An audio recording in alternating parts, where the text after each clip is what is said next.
Bom dia, meu amigo e minha amiga. Que a boa mão de Deus esteja sobre você nesse dia, que você seja abraçado pelo amor do Senhor. A Bíblia diz que o amor de Deus cobre uma multidão de pecados. A Bíblia diz que o Espírito Santo derrama o amor do Pai em nossos corações. Eu declaro esse derramar como se fosse uma inundação de águas descendo sobre a sua vida, e essas águas purificadoras são o amor de Deus. Ele toma o seu coração hoje. Você se lembra dele. Ele te toma, porque às vezes a gente esquece no caminho, né? A gente esquece de que somos amados. A gente esquece da grande salvação que recebemos. A gente esquece de que somos filhos de Deus porque nos envolvemos tanto com as coisas desse mundo. Mas o Espírito Santo vem para nos lembrar quem somos e o quanto somos amados e quão grandes são os propósitos de Deus para conosco eternamente. Amém? Aleluia! Estamos lendo o Novo Testamento e hoje lemos o capítulo 5 da carta de Paulo aos Hebreus. Hebreus, capítulo 5.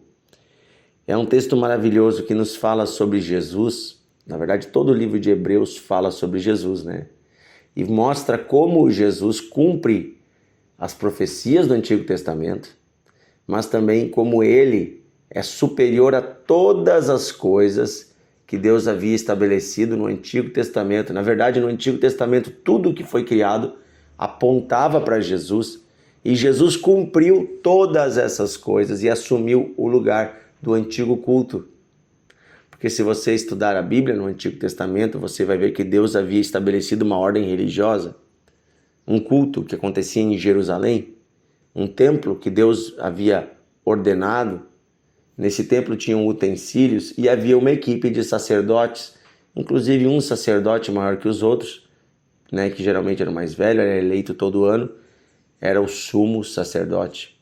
E este era quem podia entrar no lugar santíssimo, lugar santo dos santos, na presença de Deus uma vez por ano, e ali derramar o sangue dos cordeiros diante, né, da arca da aliança, e por meio desse derramamento de sangue, os pecados do povo de Israel eram perdoados. Pois bem, Jesus vai não apenas superar o papel desse sacerdote, não apenas realizar o que ele realizava, mas agora com o seu sangue, não o sangue de um animal. Mas Jesus também vai se tornar maior do que esse sumo sacerdote e vai assumir o lugar de conexão entre Deus e os homens eternamente. E é sobre isso que fala esse capítulo, que nós não devemos mais buscar sacerdotes humanos, porque agora nós temos um sumo sacerdote que nos conecta com o Pai, e este é o próprio Filho de Deus. Ou seja, ninguém vem ao Pai a não ser por mim. Jesus se tornou a ponte para Deus. E ele assumiu esse lugar de sacerdote, de sumo sacerdote, agora nos constituindo a todos nós como sacerdotes de Deus. Em 1 Pedro, né, a palavra de Deus vai dizer que nós somos nação santa, geração eleita, sacerdócio real. Ou seja, Deus nos constitui como sacerdotes. Agora, Deus constitui uma nação de sacerdotes, um povo onde todos têm acesso à sua presença. Isso é uma coisa importante do Evangelho. Nas antigas religiões, sempre havia uma classe privilegiada que podia ter contato com Deus, e o povo ia até essas pessoas, e era como se eles fossem, então, intercessores entre Deus e os homens. Isso era nas antigas religiões, e na religião do povo de Israel também era assim. Deus constituiu os levitas, que eram uma tribo, e dentro da tribo de Levi, que trabalhava no templo, havia um grupo específico que eram sacerdotes, e dentro dos sacerdotes havia um sacerdote maior do que todos. E esse fazia, né, a conexão entre Deus e os homens por meio da sua oração. E o problema é que a religião cristã, depois de um tempo, né, por causa da tradição humana, na Idade Média, a religião cristã começou a declarar novamente que os seus líderes eram sacerdotes, que nem todos podiam se chegar a Deus, mas apenas pela intercessão dos sacerdotes podiam chegar a Deus. E aí a igreja, na Idade Média, se afastou de Deus. E afastou o povo de Deus, porque constituiu a ideia errada de que as pessoas não podiam se achegar a Deus. Apenas através de um padre, apenas através de um santo, apenas através de um terceiro. E isso é uma grande mentira, porque a grande novidade do Evangelho, a grande novidade da nova aliança, é que Deus rasgou o véu que separava o homem da sua presença e agora Deus vem e Ele quer habitar em todos os seres humanos, ou seja, todos nós, os que cremos em Cristo, recebemos o Espírito Santo.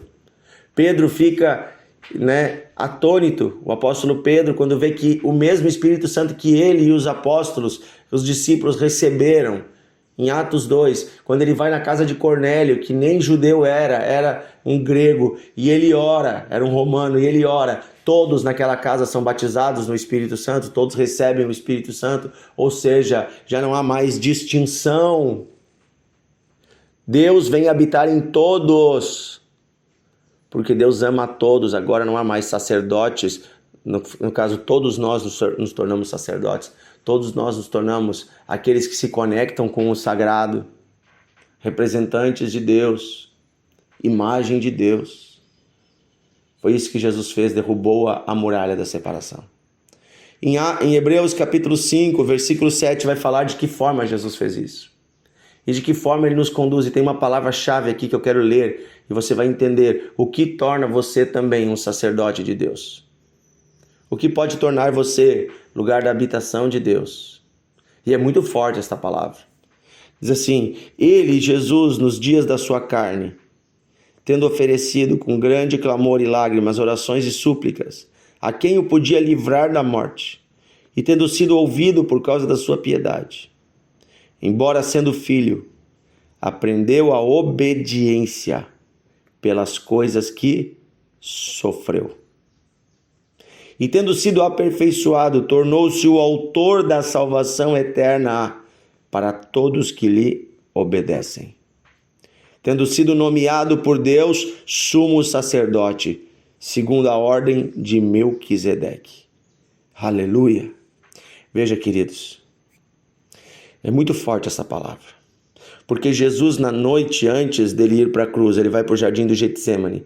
E lá ele faz uma oração forte. Ele ora e chora na presença de Deus, pedindo que Deus criasse um plano B, para que ele não precisasse morrer naquela morte horrenda da cruz. Mas no final ele diz: Pai, não seja feita a minha vontade, sim a tua. E ele é aperfeiçoado diante de Deus pela obediência. Olha o que está dizendo, é por meio da obediência e por meio do seu sofrimento que ele é aperfeiçoado e se torna o autor da salvação.